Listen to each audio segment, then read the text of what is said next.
มาสูตรบทธรรมพระพุทธศาสตร์พระองค์วางว่าหมดจดไม่ให้ไขว้เขวแน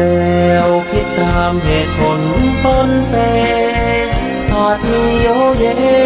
เชื่อไปอาจไม่แน่นอนว่าตรงทฤษฎีของตนเชื่อจนล้นนั้นผิดคำสอนเชื่อรูปลักษณ์นั้นควรสังวรแม้อาจารย์สอนใช่ว่าเชื่อหมดเลย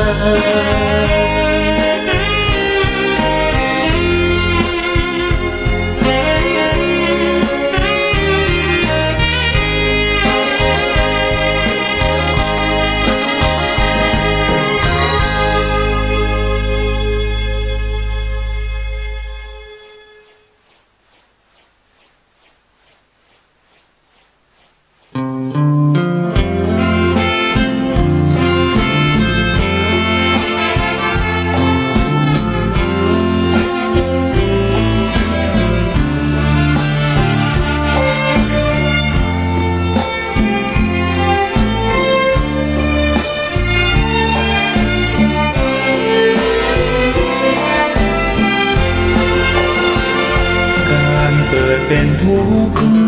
เหตุทำให้เกิดทุกข์ช่องทางดับทุกข์นั้นคืออุเบกขาอริยสัจสี่รวมความได้เห็นปัญญาส่องฉายบัญชา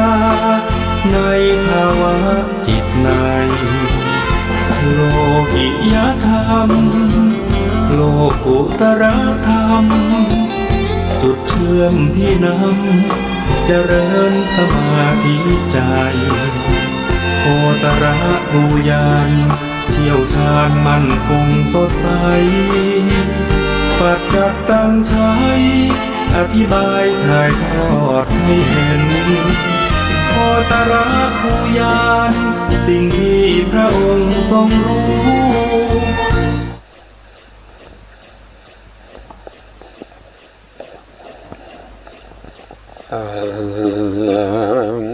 สัมมาสัมพุทโธภะคะวะพุทธังภะคะวันตังอภิวาเทมิสวากขาโตภะคะวะตาธัมโมธัมมังนามัสสามิสุปฏิปันโนภะคะวะโตสาวกสังโฆสังฆังนามามินะโมตัสสะภะคะวะโตอะระหะโตสัมมาสัมพุทธัสสะนะโมตัสสะภะคะวะโตอะระหะโตสัมมาสัมพุทธัสสะนะโมตัสสะภะคะวะโต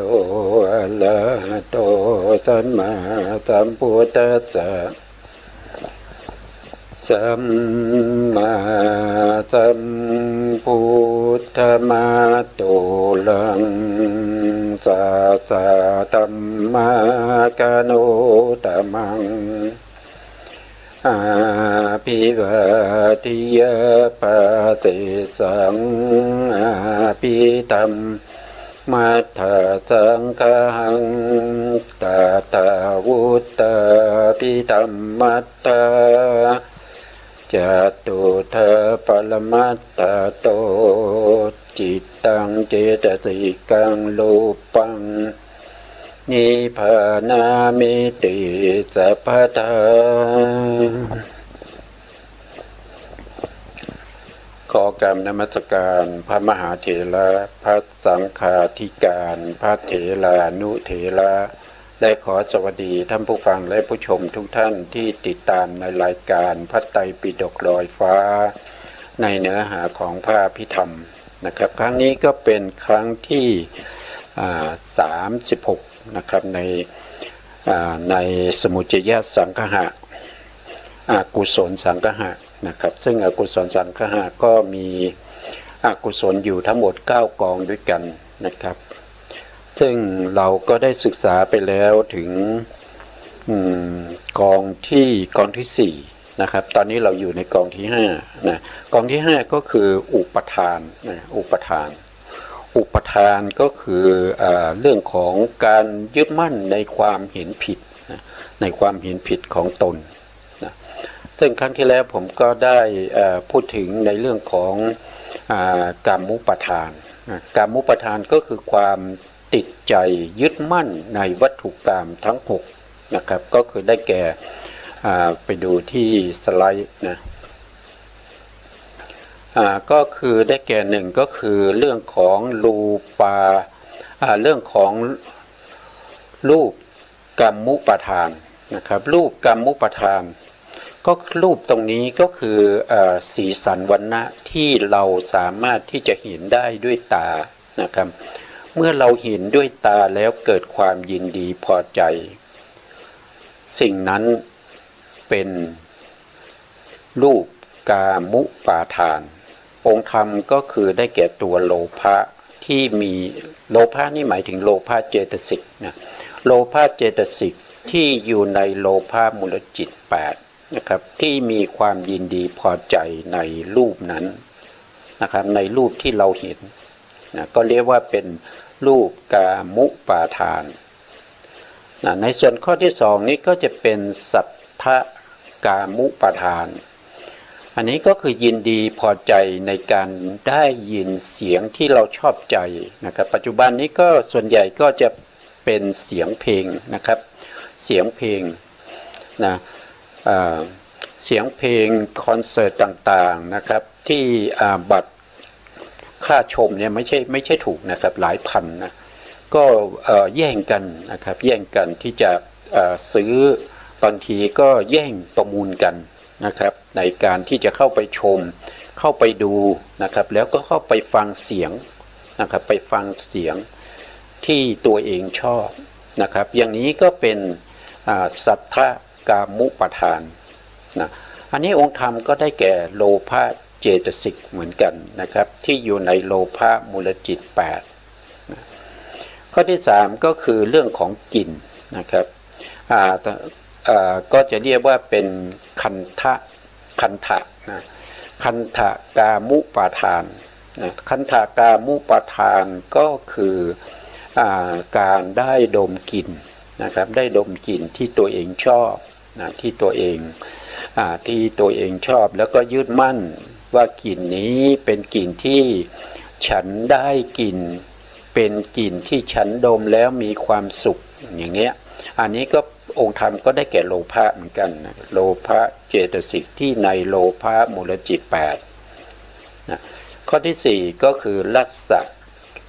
กามุปาทานอันนี้ก็คือรสนะครับเวลาเรารับประทานอาหารนะครับหรือว่าในขณะที่เราดื่มน้ำหวานนะครับน้ำผึ้งนะครับหรือว่าสิ่งต่างๆที่รู้รสได้ด้วยลิ้นนะครับเมื่อเรายินดีพอใจเกิดความรู้สึกอร่อยชอบใจอย่างนี้ก็เป็นลัสสะกามุปาทานองค์ธรรมก็ได้แก่โลภะเจตสิกที่ในโลภะมูลจิต8เช่นเดียวกันนะครับข้อที่5ก็คือโพธัพพะกามุปาทานโพธัพพะกามุปาทานก็คือการได้สัมผัสนะครับได้ถูกต้องได้จับไม้จับมือถือแขนนะครับเพศตรงข้ามอย่างนี้ก็เกิดความยินดีพอใจในการที่ได้สัมผัสนะครับสัมผัสทางกายนะครับอย่างนี้ก็จะเรียกว่าเป็นโพธัพพะกามุปาทานองค์ธรรมก็คือได้แก่โลภะเจตสิกที่ในโลภะมูลจิต8ในข้อที่6 ก็คือทางใจนะครับทางใจก็จะเป็นธรรมกามุปาทานธรรมกามุปาทานอันนี้ก็จะกว้างหน่อยนะครับทั้งที่นึกคิดสามารถที่จะนึกคิดถึง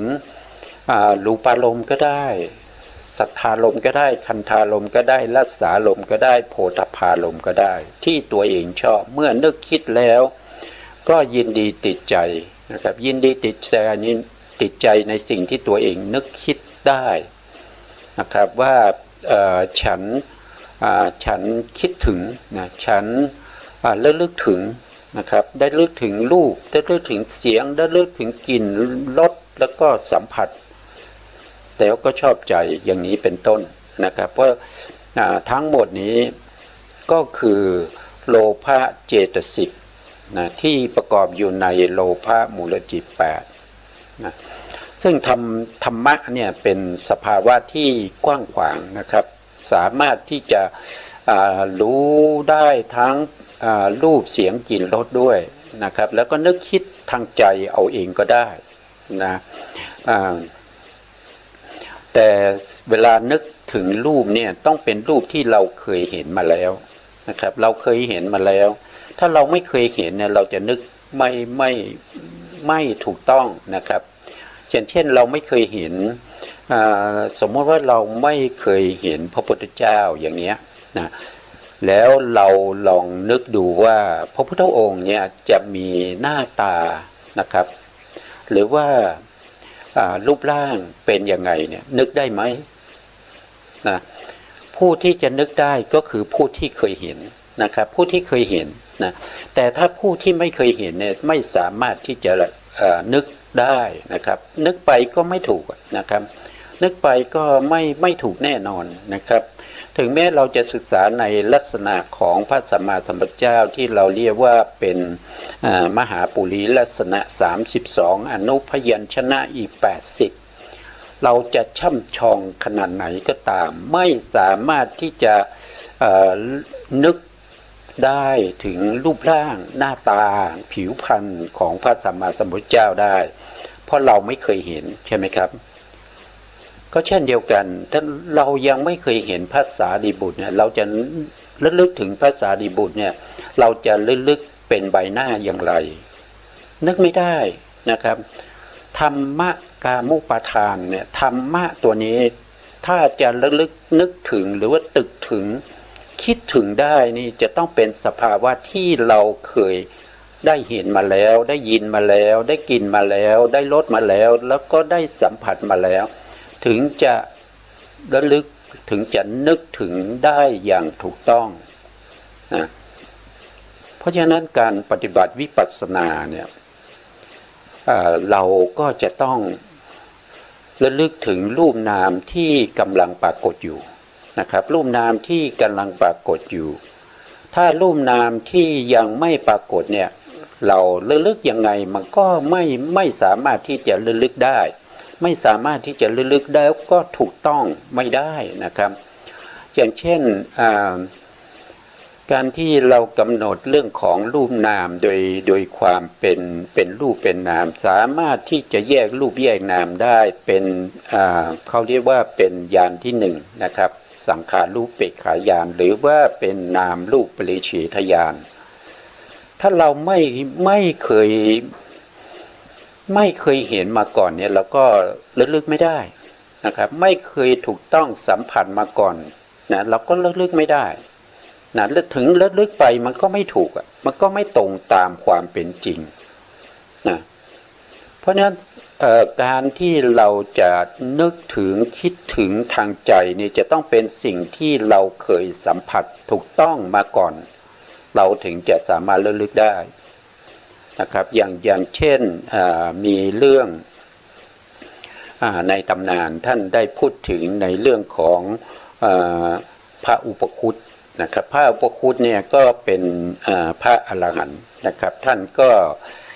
เป็นผู้ที่มาในการที่จะปราบพญามารนะครับก็สมัยที่พระเจ้าอโศกนะครับพระเจ้าอโศกมหาราชเนี่ยท่านได้ทำสังคายนาพระไตรปิฎกนะครับ เรียบร้อยแล้วนะครับท่านก็จะมีการฉลองนะครับจะมีจัดงานฉลองการทำสังฆยนาพระไตรปิฎกเสร็จเรียบร้อยนะทีนี้ก็จะมีพญามารเนี่ยจะมาทำลายพิธีต่างๆในการที่จะเฉลิมฉลองเรื่องของงานนะครับในงานนะทีนี้พระอรหันต์ทั้งหลายที่ทำสังฆยนาเนี่ยนะครับก็ปรารภกับพระเจ้าอโศกว่านะครับถ้าเราจัดงานเฉลิมฉลองในเรื่องของการทำสังฆยนาพระไตรปิฎกเสร็จเนี่ยก็กลัวว่าจะมีพญามารเนี่ยมารบกวนนะครับกลัวว่ามีพญามารมารบกวนแล้วพระเจ้าอโศกว่าเราจะทำยังไงนะครับใครล่ะที่จะมาปกปักรักษางานของเราได้นะพระอรหันต์ทั้งหลายก็บอกว่ามีพระอุปคุตมีพระอุปคุตเท่านั้นที่จะสามารถที่จะป้องกันได้นะครับแล้วพระอุปคุตอยู่ที่ไหนพระอุปคุตก็จะท่านจะอยู่กลางทะเลหรือมหาสมุทรอะไรพวกนี้ผมจำไม่ได้นะครับแล้วก็จะทำยังไงนะครับไปนิมนต์ท่านมาพระอรหันต์ทั้งหลายก็คัดสรรกันไปนะครับไปนิมนต์พระอุปคุตมาพระอุปคุตก็มานะครับแต่พระอุปคุตนี่ตัวรูปร่างท่านจะเล็กนะครับเล็กไม่ใหญ่นะครับไม่ใหญ่พระเจ้าอโศกเห็นแล้วก็นึกในใจว่าเล็กอย่างนี้เนี่ยจะไปปราบพญามารได้หรือนะนึกอยู่ในใจมีฤทธิ์อะไรมากมายหรือต้องลองดูนะครับก็เลยนิมนต์นะครับนิมนต์ว่าพรุ่งนี้ข้าพระองค์จะนิมนต์ท่านมาฉันเพลที่ในพระราชวังนะเสร็จแล้วพอถึงวันนั้นมานะครับพระอุปคุตก็รออยู่ก็ไม่มีใครที่จะมารับนะรอจนเก็บเที่ยงนะครับรอจนเก็บเที่ยงคือพระเจ้าอโศกเนี่ยท่านจะลองดูว่าจะมีฤทธิ์ตามที่ทุกท่านได้พระอรหันต์ทั้งหลายได้กล่าวไว้หรือไม่นะครับทีนี้ใกล้จะเที่ยงเนี่ยเพราะว่าการที่จะฉันเพลเนี่ยต้องฉันก่อนเที่ยงนะครับฉันก่อนที่พระอาทิตย์จะอยู่กลางศีรษะอะไรพวกนี้นะครับพระอุปคุตก็ใกล้จะเที่ยงแล้วนะครับพระอุปคุตก็ใช้ฤทธิ์ในการที่จะดึงเอาพระอาทิตย์ไว้ไม่ให้พระอาทิตย์นี้เคลื่อนไปนะครับเคลื่อนไปนะเมื่อพระเจ้าอโศกนะครับ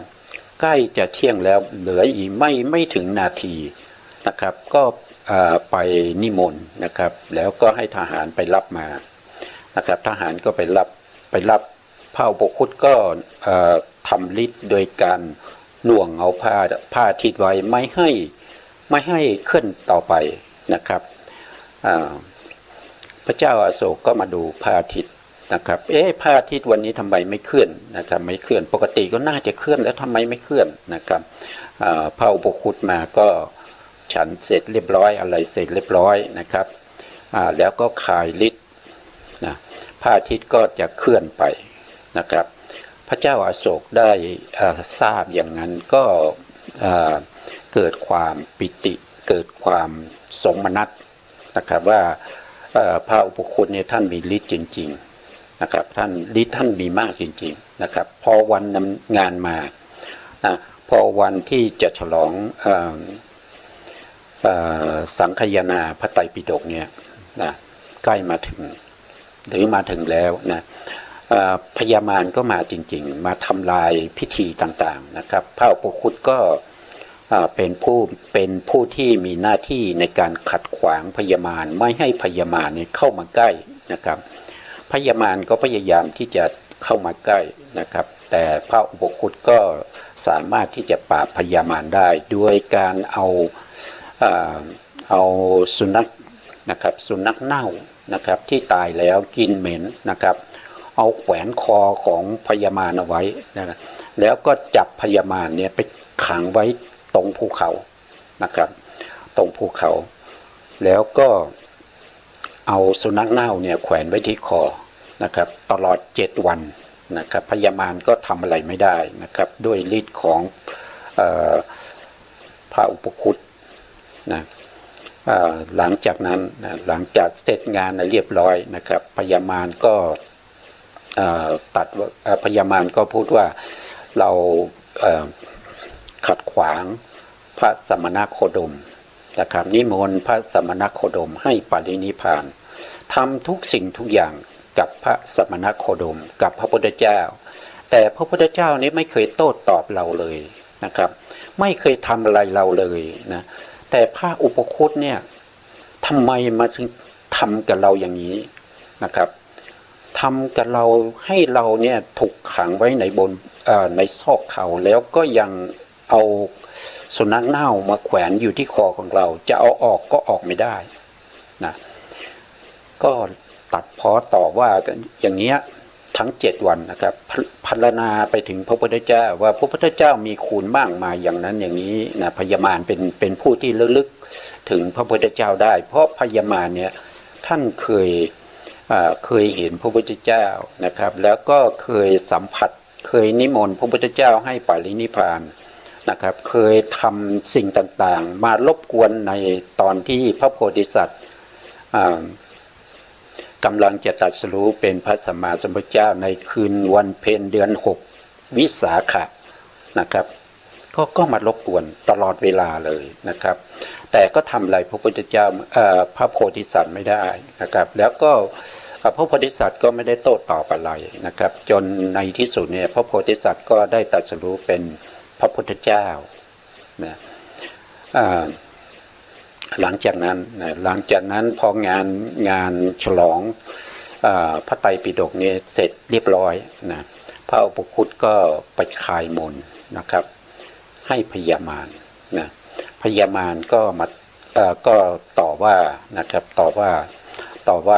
พระอุปคุตนะพระอุปคุตก็บอกว่านะครับก็ท่านจะมาทำลายงานพิธีนะครับดังนั้นพวกเราจึงต้องทำกับท่านอย่างนี้นะครับจริงๆไม่อยากทำนะครับไม่อยากจะทำแต่จำเป็นต้องทำนะครับพระอุปคุตก็มีความคิดว่าท่านเคยเห็นพระพุทธเจ้านะครับท่านเคยสัมผัสกับพระพุทธเจ้ามาแล้วตั้งแต่พระพุทธองค์ยังเป็นพระโพธิสัตว์อยู่นะครับจนถึงปรินิพพานนะครับท่านก็สัมผัสมาในการที่จะนิมนต์พระพุทธเจ้าให้ปรินิพพานตั้งแต่วันแรกในการตรัสรู้เป็นพระพุทธเจ้าจนพระพุทธองค์มีพระชนอายุถึง80 พรรษาแล้วถึงรับนิมนต์ของท่านเนี่ยท่านคงรู้จักพระพุทธเจ้าดีพญามารก็บอกว่ารู้จักดีเรารู้จักเราสัมผัสพระพุทธเจ้ามีคุณอย่างนั้นอย่างนี้เราทำบาปไว้เยอะนะครับเราขัดขวางพระพุทธเจ้าแต่พระพุทธเจ้าไม่เคยโต้ตอบไม่เคยทำอะไรเราเลยไม่เหมือนกับท่านนะท่านทำเรานะครับพระอุปคุตก็ว่าถ้าอย่างนั้นเนี่ยเราก็ไม่เคยเห็นพระพุทธเจ้านะครับแล้วก็พระภิกษุพระอรหันต์นะครับที่อยู่ตรงนี้ก็ไม่เคยเห็นพระพุทธเจ้านะครับพระพุทธเจ้าปรินิพพานไป200 กว่าปีแล้วนะครับตอนนั้นนะอันนี้พระอุปคุตก็ว่าถ้าเป็นไปได้เนี่ยขอให้ท่านเนรมิตแปลงกายนะครับให้เป็นพระพุทธเจ้าให้เป็นพระพุทธเจ้าให้พวกเราได้เห็นนะครับได้เห็นสักหน่อยได้ไหมพญามารท่านก็บอกว่าพอจะได้นะครับแต่มีเงื่อนไขว่าถ้าเราแปลงกายเป็นพระพุทธเจ้าแล้วท่านทั้งหลายอย่ายกมือไหว้หรืออย่ากราบเราเลยนะก็พูดอย่างนี้นะครับเพราะว่าเราไม่ได้เป็นพระเจ้าเราเพียงแต่แปลงกายให้พวกท่าน ได้เห็นตามที่ท่านได้ขอร้องนะครับเพราะฉะนั้นขออย่าได้กราบอย่าได้ไหว้อย่าได้ทำอัญชลีต่างๆเลยนะพระอรหันต์ทั้งหลายก็รับปากว่าจะไม่ทำนะครับพระอุปคุตพระพญามารโทษทีพญามารท่านก็แปลงกายนะครับแปลงกายเป็นพระพุทธเจ้าโอ้พระอรหันต์ทั้งหลายพอเห็นพระพุทธเจ้านะครับที่พญามารเนรมิตขึ้นมา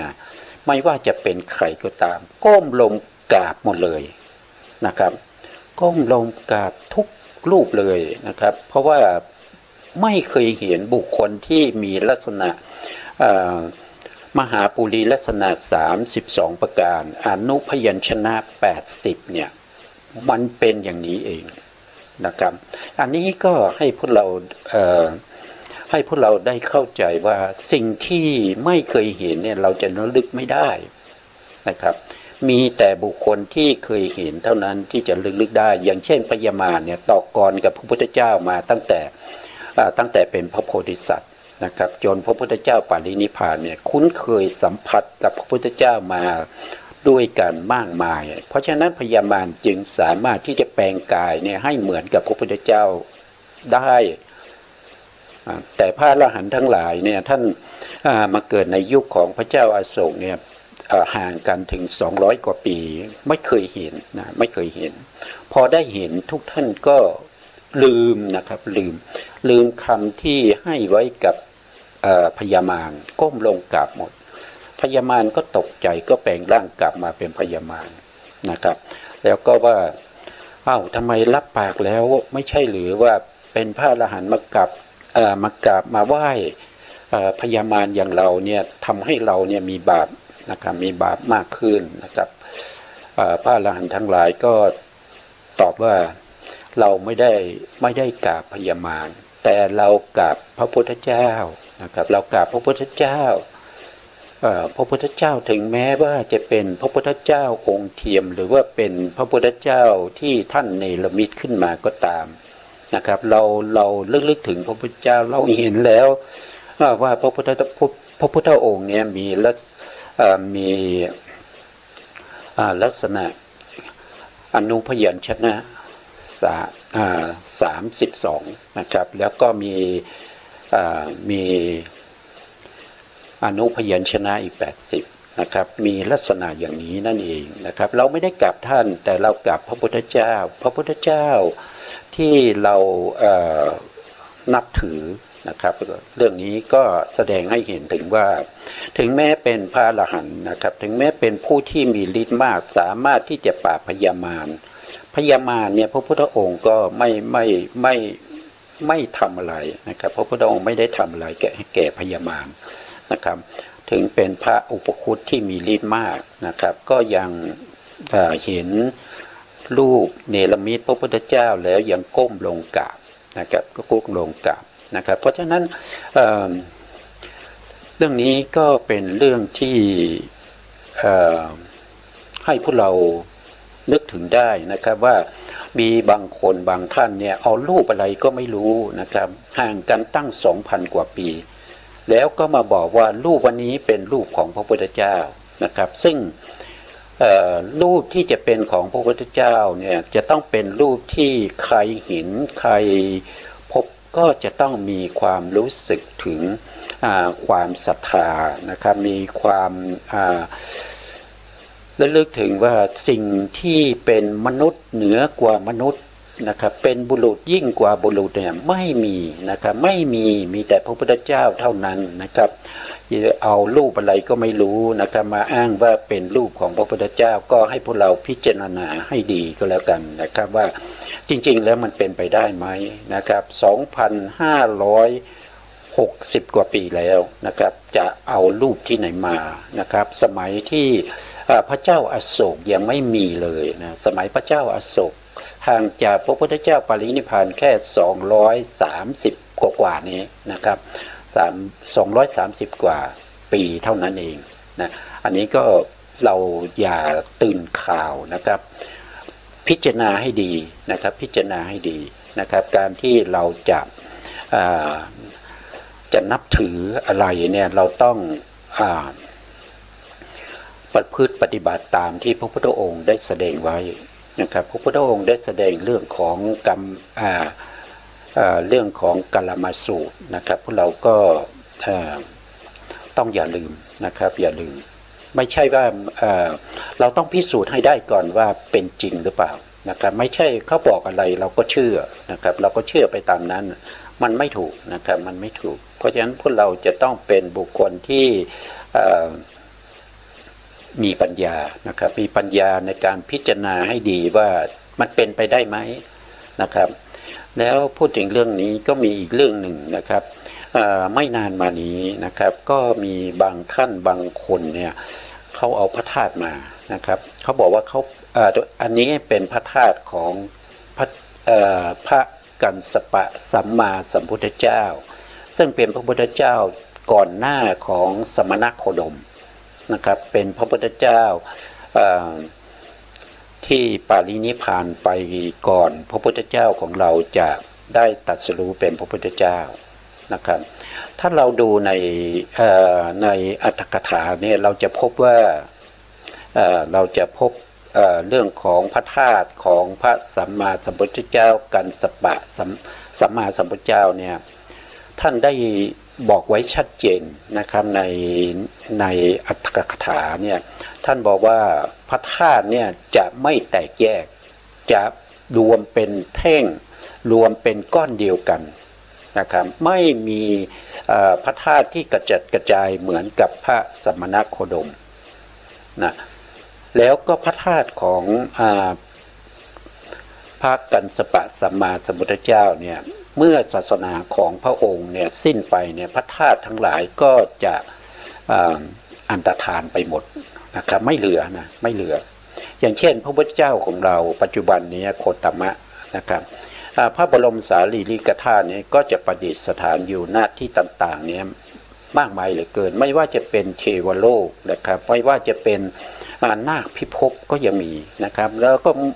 มนุษย์เรานะครับก็มีพระธาตุที่เป็นพระบรมสารีริกธาตุของพระสมณโคดมนะครับมากมายเหลือเกินนะแต่เมื่อพระพุทธศาสนาของพระสมณโคดมเนี่ยมีอายุครบ 5,000 ปีนะพระบรมสารีริกธาตุของพระองค์ทั้งหมดเลยนะครับไม่ว่าจะอยู่ที่ไหนก็ตามประดิษฐานอยู่ที่ไหนก็ตามก็จะมารวมตัวกันที่พุทธคยานะครับรวมตัวเป็นองค์สมเด็จพระสัมมาสัมพุทธเจ้านะครับเพื่อจะแสดงธรรมโปรดพวกเทวดาทั้งหลายเป็นครั้งสุดท้าย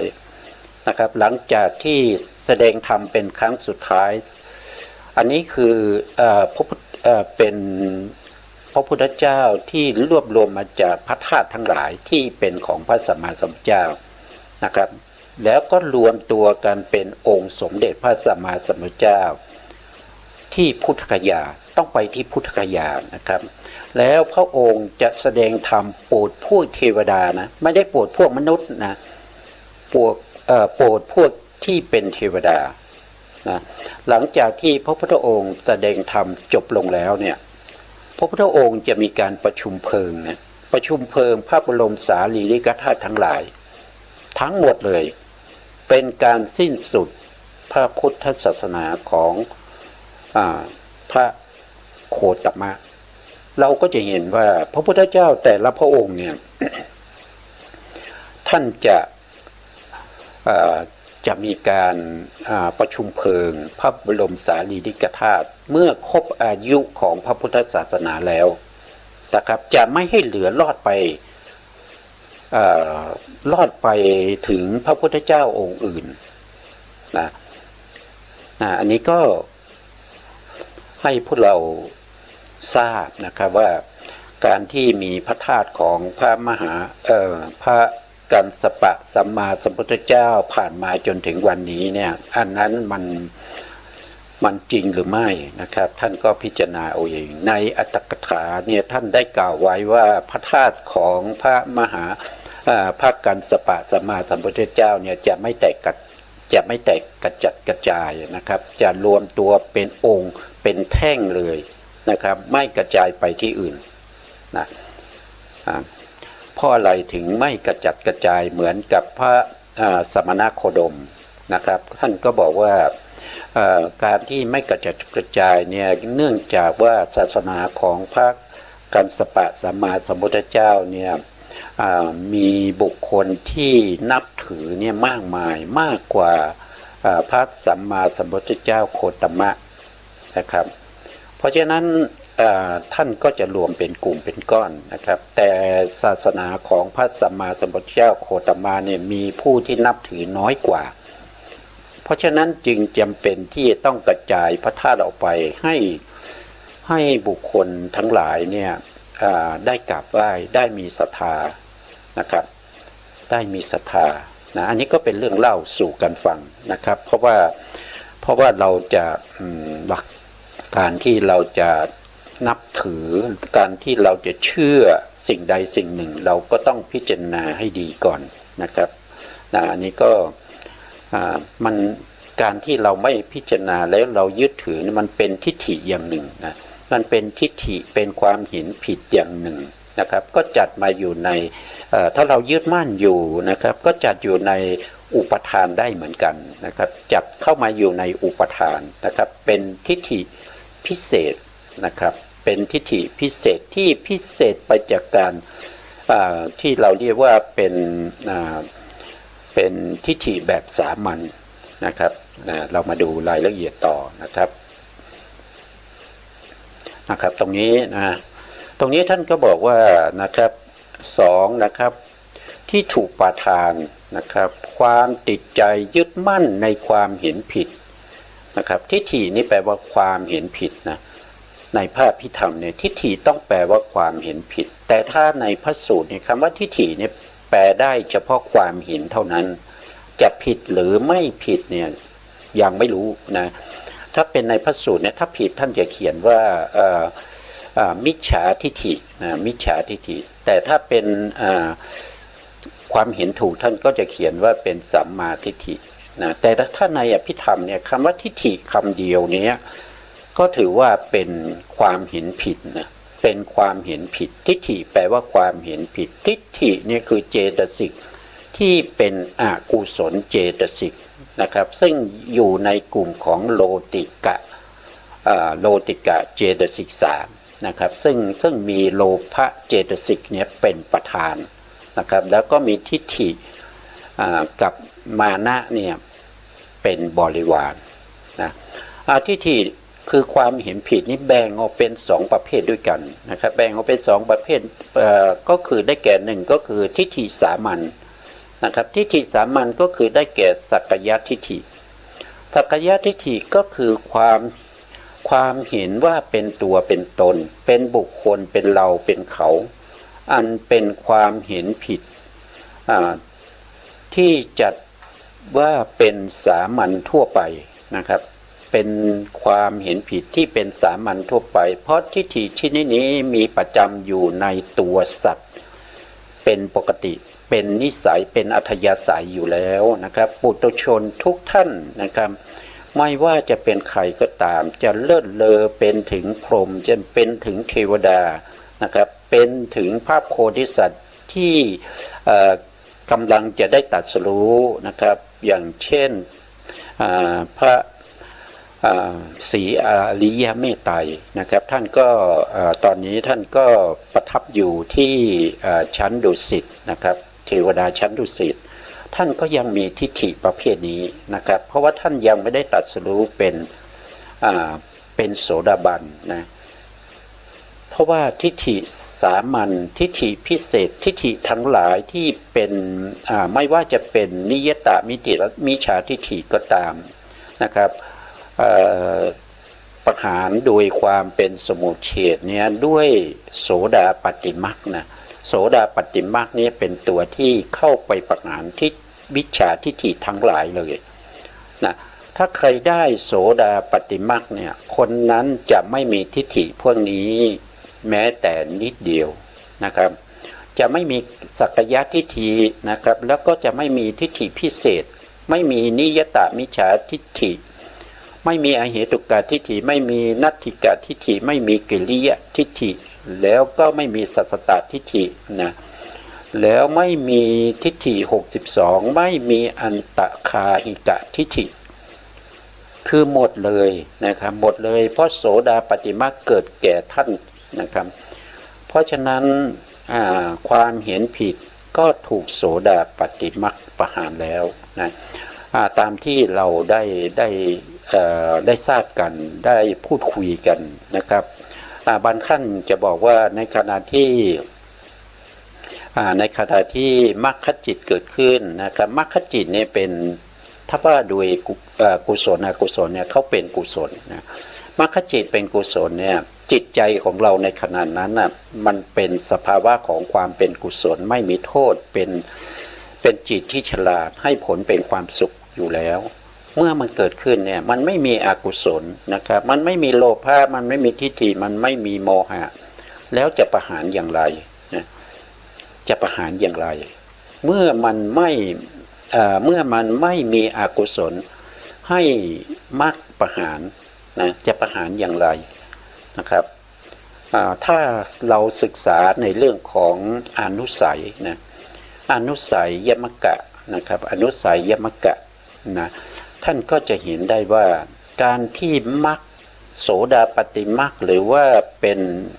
สกทาคามีมรรคอนาคามีมรรคหรืออรหันตมรรคก็ตามนะครับเวลาเขาประหารเนี่ยเขาไม่ได้ประหารกิเลสประเภทที่เป็นปริยุทธานกิเลสหรือว่าเป็นกิเลสที่เป็นวีติกัมมกิเลสเขาไม่ได้ประหารตรงนั้นนะแล้วเขาประหารอะไรนะเขาประหารอนุสัยนะครับอนุสัยกิเลสที่นอนเนื่องอยู่ในขันธสันดานนะนอนเนื่องอยู่ในขันธสันดานอนุสัยพวกนี้เป็นกิเลสที่ละเอียดอ่อนมากไม่มีผู้ใดที่จะสามารถล่วงรู้ได้ว่ามีอนุสัยนอกจากผู้ที่เป็นพระสัมมาสัมพุทธเจ้านะแม้กระทั่งบุคคลที่ได้รับการยกย่องว่าเป็นผู้ที่มีปัญญารองมาจากพระสัมมาสัมพุทธเจ้านะครับเป็นอัครสาวกเบื้องขวานะครับเป็นธรรมเสนาบดีนะครับก็ยังไม่สามารถที่จะรู้ถึงอนุสัยได้นะผู้ที่จะรู้อนุสัยเนี่ยมีอยู่ท่านเดียวก็คือพระสัมมาสัมพุทธเจ้าเท่านั้นนะครับแล้วอนุสัยเนี่ยจะนอนเนื่องอยู่ในขันธสันดานของปุถุชนทั้งหลายตลอดเวลานะครับตลอดเวลาเลยนะครับถึงแม้คุณจะทำบุญนะครับทำใส่บาตรให้ทานรักษาศีลเจริญวิปัสสนาเจริญสมถะอะไรก็ตามอนุสัยมันนอนเนื่องอยู่ในขันธสันดานของคุณตลอดเวลานะมันไม่ใช่หลุดไปไหนนะมันไม่ได้หลุดไปไหนแต่มันนอนเนื่องอยู่ในขันธสันดานนะแล้วก็มรรคที่เกิดขึ้นเนี่ยนะไม่ว่าจะเป็นโสดาปัตติมรรคนะครับสกทาคามีมรรคอนาคามีมรรคหรืออรหันตมรรคเนี่ยเวลาที่เขาเกิดขึ้นเนี่ยเขามีอารมณ์เป็นพระนิพพานนะครับมีอารมณ์เป็นพระนิพพานแล้วก็มีมรรคมีองค์8หรือองค์7ในทุติยฌานขึ้นไปเนี่ยสัมมัญคีกันนะครับแล้วก็ประหารอนุสัยตามสมควรแก่มรรคนั้นจะประหารได้นะครับอย่างเช่นโสดาปัตติมรรคเนี่ยท่านก็จะประหารเรื่องของมิจฉาทิฏฐิทั้งหลายนะครับข้อที่1เนี่ยประหารมิจฉาทิฏฐิทั้งหลายเลยแล้วก็ประหารวิจิกิจฉานุสัยนะครับประหารอนุสัยได้2ตัวนะครับโดยความเป็นสมุเฉทนอกจากนั้นท่านยังทำให้อนุสัยนะครับอื่นๆเนี่ยเบาบางนะครับที่เราเรียกว่าเป็นตนุกัลละประหารนะครับไม่ว่าจะเป็นกามราคานุสัยนะครับไม่ว่าจะเป็นปฏิฆานุสัยหรือว่าเป็นมานานุสัยนะท่านก็ประหารได้ตามสมควรที่ท่านจะ มีอำนาจเพียงพอที่จะประหารได้นะเพราะฉะนั้นเนี่ยเราก็จะเห็นได้ว่าการที่มรรคจิตเนี่ยที่เขารวมตัวกันแล้วก็ไม่ได้ในขณะนั้นถ้าเราดูเฉพาะวีติกมกิเลสหรือปริยุทธานากิเลสเนี่ยมันไม่มีนะมันไม่มีจะไปประหารอะไรนะครับตามหลักความเป็นจริงนี่เขาเข้าไปประหารอนุสัยที่มันนอนเนื่องอยู่ในขันธสันดานนะครับเขาไม่ได้ประหารวีติกมกิเลสหรือว่าจะประหารปริยุทธานากิเลสอย่างนั้นไม่ใช่นะไม่ใช่อันนี้ก็เป็นเรื่องของการที่จะประหารอะไรประหารอกุศลโดยความเป็นสมุจเฉทนะครับเมื่อประหารแล้วสิ่งที่ถูกประหารโดยความเป็นสมุจเฉทจะไม่เกิดแก่บุคคลนั้นอีกต่อไปนะครับจนบุคคลนั้นปรินิพพานนะครับจนปรินิพพานก็ที่อกุศลที่ถูกประหารไปนั้นก็จะไม่เกิดไม่เกิดกับท่านนะนี่ก็เป็นเรื่องของการประหารอนุสัยไม่ประหารทิฏฐิทั้งหลายนะครับนะทีนี้เราก็มาดูต่อนะครับพูดไปก็ยาวเหมือนกันนะข้อที่หนึ่งเนี่ยก็คือทิฏฐิสามัญนะทิฏฐิสามัญก็ได้แก่สักกายทิฏฐินะสักกายทิฏฐิก็คือการเห็นว่าเป็นตัวเป็นตนเป็นบุรุษบุคคลเป็นเราเป็นเขานะครับเป็นผู้หญิงผู้ชายเป็นคุณพ่อคุณแม่เป็นลูกเป็นหลานนะครับเป็นพระเป็นชีนะครับเหล่านี้เป็นต้นนะครับอันเป็นความเห็นผิดที่จัดว่าเป็นสามัญทั่วไปนะครับมีทุกคนนะครับที่เป็นปุถุชนนะครับถ้าไม่มีน่าแสดงว่าอย่างน้อยท่านผู้นั้นจะต้องเป็นโสดาบันแล้วนะต้องเป็นโสดาบันแล้วโสดาปฏิผลแล้วถึงไม่มีนะครับเพราะทิฏฐิชนิดนี้มีประจำอยู่ในตัวสัตว์เป็นปกตินะครับเป็นวิสัยนะครับเป็นอัธยาศัยนะครับเป็นอุปนิสัยเป็นความเคยชินที่อยู่ในขันธสันดานเลยนะครับการที่เราทำอะไรก็ตามเนี่ยที่เป็นอกุศลเนี่ยมันก็จะไปพอกพูน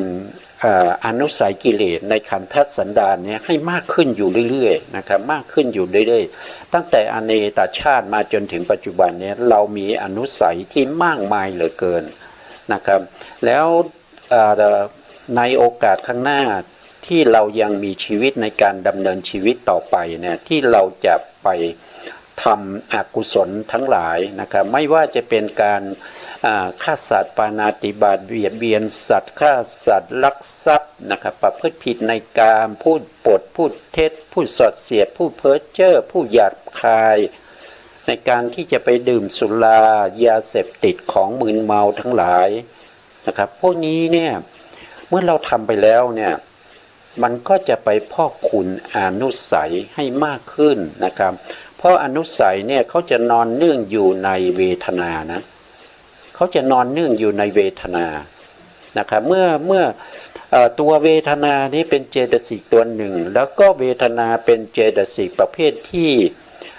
เกิดกับจิตทุกดวงนะครับไม่ว่าจิตนั้นจะเป็นกุศลหรืออกุศลอะไรก็ตามเป็นกุศลก็ได้อกุศลก็ได้นะครับเมื่อเขาเกิดขึ้นแล้วเนี่ยเขาก็จะนอนเนื่องอยู่ในเวทนานั้นนะครับเวทนานั้นเป็นตัวที่จะไปเพิ่มให้อนุสัยในขันธสันดานให้มากขึ้นให้เจริญขึ้นให้เพิ่มพูนขึ้นมาให้บริบูรณ์ขึ้นมาอีกนะเพราะอนุสัยเนี่ยเขาจะนอนเนื่องอยู่ในเวทนา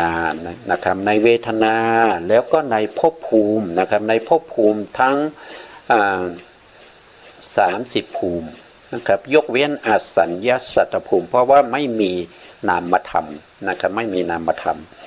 ภพภูมิเหล่านี้เป็นภพภูมิที่อนุสัยนอนเนื่องอยู่นะครับนอนเนื่องอยู่ในเวทนาและก็ในภูมิต่างๆเหล่านี้เป็นเหตุเป็นปัจจัยให้อนุสัยเจริญเพิ่มพูนบริบูรณ์มากขึ้นนะครับ นะอันนี้ก็เป็นเรื่องของถ้าเราบางท่านอาจจะพูดอาจจะคิดว่าผมพูดเกินความเป็นจริงผมเอามาจากไหนนะครับก็สามารถที่จะเปิดพระไตรปิฎกนะครับในอภิธรรมปิฎกคัมภีร์ที่6นะครับที่เรียกว่าเป็นยมกะนะครับยมกะแล้วก็จะมีอยู่10ยมกะท่านก็ไปดูในถ้าจำไม่ผิดเนี่ยน่าจะเป็นอนุสัยที่7นะครับเรื่องของอนุสัยยมกะนะครับเป็นมันมีอยู่10นะมันมีอยู่10เรื่องนะครับมันมีอยู่10วิชาหรือ10อนุสัยก็แล้วกันนะครับก็จะมีมูลมีอนุสัยที่ชื่อว่าขันธะอนุสัยนะมีเป็นขันนะครับอนุสัยที่เป็นขันเป็นอายตนะเป็นธาตุนะครับเป็นธาตุแล้วก็เป็นสัจจะนะครับเป็นสัจจะเป็นสังขารนะครับเป็นจิตเป็นธรรมะเป็นอนุสัยแล้วก็เป็นอินทรีย์นะครับพวกนี้เป็นยมกะนะครับเป็นยมกะแต่ที่เราพูดถึงก็คืออนุสัยยมกะนะครับก็ไปดูในคัมภีร์ที่6นะครับก็ไปเปิดดูได้นะครับว่าที่ผมพูดไปเนี่ยจริงหรือเปล่านะครับก็ไปเปิดดูในอภิธรรมปิฎกนะครับคัมภีร์ที่6นะอนุสัยนะครับอนุสัยยมกะนะครับก็ให้พวกเราไปเปิดดูได้นะต่อไปในข้อที่2นะครับในข้อที่2ก็เป็นทิฏฐิพิเศษนะทิฏฐิพิเศษนี่ก็คือได้แก่นิยตมิจฉาทิฏฐิ3นิยตานี่แปลว่าแน่นอนนะครับแปลว่าแน่นอนนะมิจฉาทิฏฐินี่คือความเห็นผิดนะก็คือความเห็นผิดที่ติดแน่นนะครับไม่สามารถแก้ไขนะครับนิยตานี่แปลว่าไม่สามารถที่จะแก้ไขได้บุคคลนั้นถ้ามี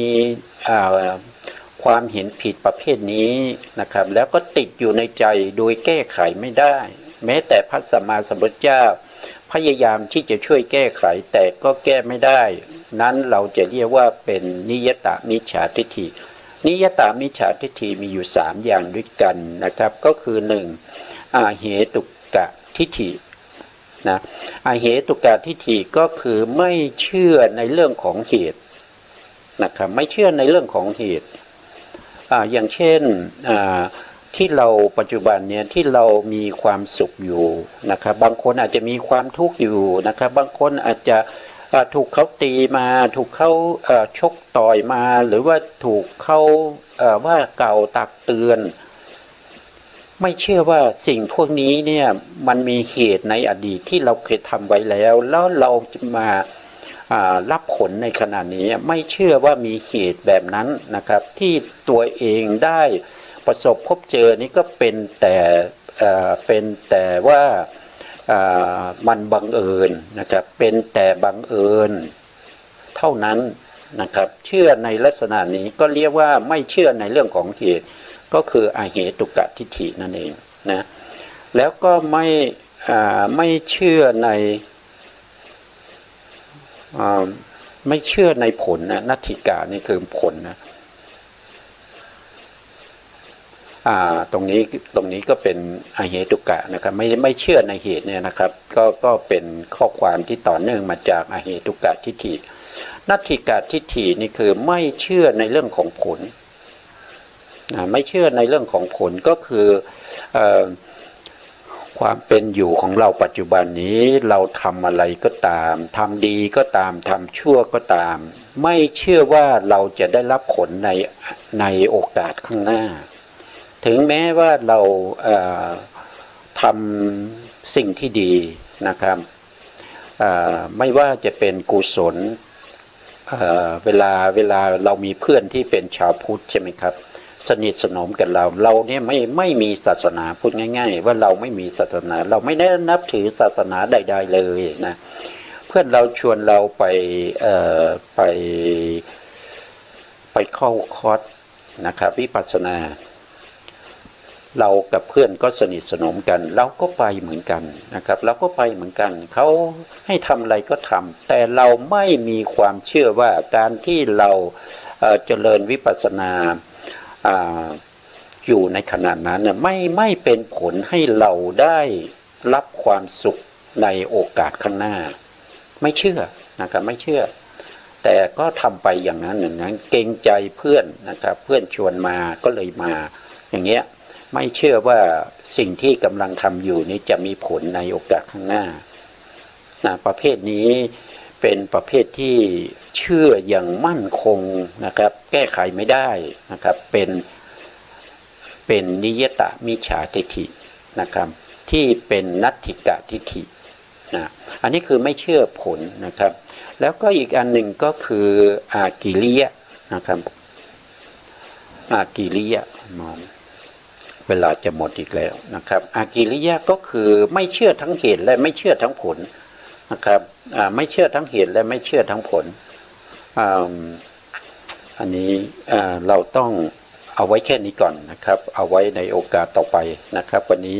เวลาเราหมดนะเวลาเราหมดนะครับการศึกษาพระอภิธรรมก็พูดไปก็เนื้อหาก็เยอะอยู่นะครับเยอะอยู่ถ้าเราพูดโดยธรรมขันธ์ก็มีถึง40,000นะครับ 42,000 พระธรรมขันธ์มีมากกว่าพระวินัยและพระสูตรเมื่อเอาพระวินัยกับพระสูตรรวมกันก็จะเท่ากับพระอภิธรรมนะครับนะเวลาหมดแล้วครับสุดท้ายนี้ขอบพระคุณพระครูสมุทรวิศวัตรวรกิจโจผู้อำนวยการสถานีวิทยุเพื่อการศึกษาพระพุทธศาสนาและวัฒนธรรม FM 104.5 เมกะเฮิรตซ์วัดฝายหินจังหวัดเชียงใหม่และขอบพระคุณพระครูปริยัติยานุศาสตร์ขอบคุณท่านผู้ฟังและผู้ชมทุกท่านที่ติดตามในรายการพระไตรปิฎกลอยฟ้าในเนื้อหาของพระอภิธรรมนะครับวันนี้เวลาหมดลาไปก่อนครับพบกันใหม่ในโอกาสต่อไปครับสวัสดีครับแต่ไอสไตล์ไม่รู้เหมือนมองไม่เป็นวิทยาศาสตร์ไม่อาจพิสูจน์ประเด็นพระองค์ทรงเห็นเพราะอยู่ในญาณชั้นสูงรู้แจ้งแจ่มชัดการเปลี่ยนแปลงยิ่งนักกฎพระไตรลักษณ์ชักนำใจปรับปรุงกายนอกกายในแยกกายปัญญาจะรุ่งมรรคญาณเรื่องรุ่งเข้าเขตโสดาบัน